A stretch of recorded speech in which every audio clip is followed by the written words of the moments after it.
Nung una, medyo nawindang ako ng konti. Ayan o. Napakaganda ng lagayan.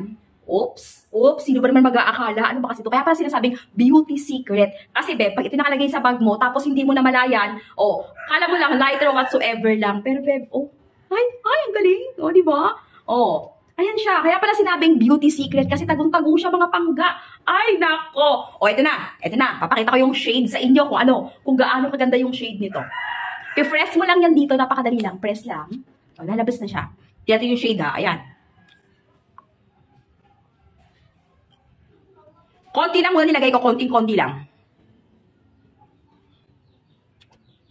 Okay. Ito ang appearance ng my lipstick. Ganyan yung shade niya. Well, actually, marami naman tong shade na pagpipilian. Kung ano yung bet mo doon, go for that. Okay? Ayan yan.